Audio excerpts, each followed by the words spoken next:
Do you play in games where nobody ever folds? A lot of players find those games very frustrating, but after playing live low stakes poker for 11 years and coaching dozens of players, I have figured out how you can bluff even recreational opponents who hate folding. So in this video, I'm going to show you my tried and tested 4-step system that you can use to blow up your bankroll at 1-2 and 1-3 live. And I will also show you when not to attempt such a bluff. Okay, so here is how the majority of players approach bluffing. They open a hand like ace-10 offsuit and the big blind calls. The flop is queen 9-4 rainbow, our hero bets half pot and gets called.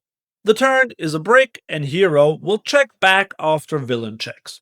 The river is another brick and both players check once again.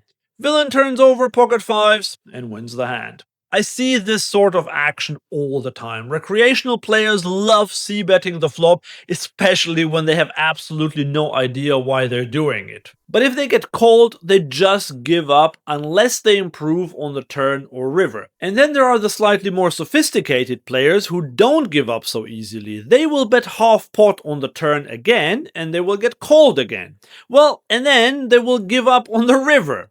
If you feel called out, then pay attention, because now I'm going to show you the 4 steps to do it much better and much more effectively. So, step 1 is like meeting someone at a loud party and telling them your name. When I'm in that situation, I almost never understand their name with all the loud music. And when they repeat it, I usually get it and don't have to pretend anymore. That's how you do bluffing. No, obviously not by telling them your name at the table, but by telling them twice that you have the best hand. If you tell them once, they will typically not believe you. But if you tell them a second time, this will have a completely different impact. You might now say, "But Andreas, in my example earlier, we bet the flop and then we bet the turn. Isn't that telling them twice?" well, no, not really. And here's why. When you c-bet that flop, that's a completely expected action. Even if your opponent doesn't know what a range is and has never heard of the term range bet,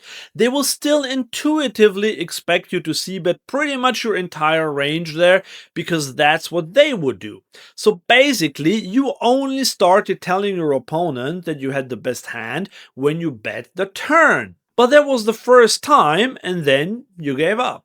So that's why step 1 is to make sure you tell a coherent story that you have the best hand, and you do that by betting the turn and river. And by the way, if you want a simple breakdown of how to build strong pre-flop ranges so your story actually makes sense from the start, I've put together a pre-flop raising and 3-bet chart. Grab it for free with a link below or scan this QR code. But the thing is, even if Hero had bet for a 3rd time on the river, it might not necessarily have worked if he hadn't done step 2 correctly. To show you what step 2 is, imagine someone casually says to you, "Hey, maybe leave the building. Would you do it?" Well, that is as half-hearted a threat as you could get, and so most people would ignore it. But if they shout, "Fire! Get out of the building now!" Don't worry, there is no fire, but you can see how this lands very differently, even though it's the same idea. And this is what you have to do when you try to bluff. And you do that with a punchy bet size. Most players will throw a lazy half-pot bet out, which feels like an apologetic whisper that doesn't scare anyone. So, when you tell your story that you have the best hand, you need to do it with conviction. Choose bet sizes that make your opponent flinch. The smallest size I would often use in this scenario is a pot-sized bet, but you can even bet twice the size of the pot or even more. This is how even call-happy players will think twice before they throw in that call. But this only works if you follow step 3, because otherwise it will be like firing a gun after you've already used all your bullets. It's pretty pointless, right? In poker, this happens when either you or your opponent don't have deep stacks. If you play in a 1-2 and your opponent only started the hand with $200, well, now there is not that much room to maneuver.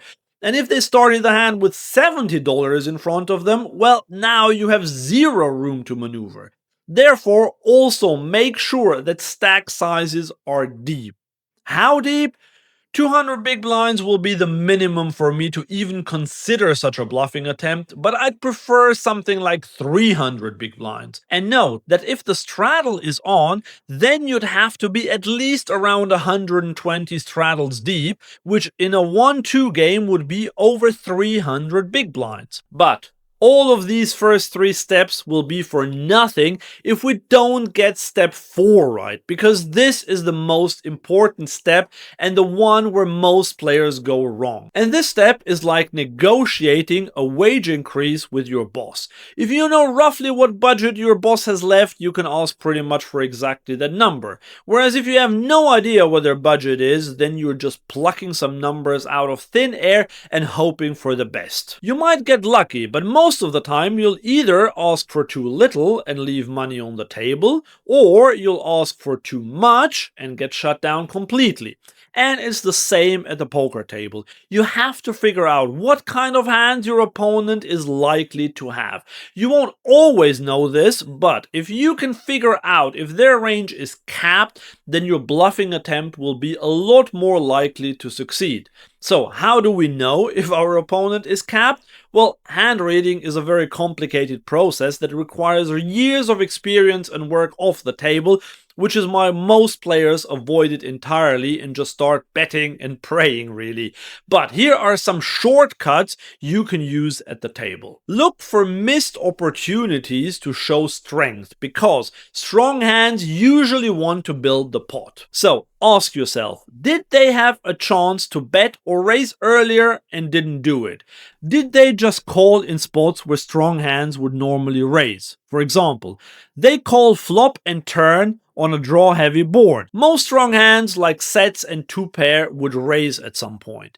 If they never did, they're usually capped. It will be much easier to get them to fold in such a scenario compared to when the board is dry and they call your bets when they are in position. In this case, they might well be slow playing a big hand and waiting for you to bet the river before they raise. But everything I've showed you today doesn't work in 2 scenarios, so make sure you can rule these out and your chances of getting a bluff through will increase significantly. The first scenario is really easy to figure out. It is in multi-way pots. It is much more likely that 1 out of 3 or 4 or 5 opponents has a strong hand or hates folding any pair than it is for one opponent in a heads-up pot. So only consider bluffing in heads-up pots. And the other scenario is when you are up against very bad or inexperienced players. These players will often call down with any pair and occasionally with what I can only describe as hope, simply because they don't understand how weak their hand actually is. So concentrate either on good players or experienced live regs. Even if these players are not what I would call thinking players, they will often have respect for the big sizes and scary story that you're telling.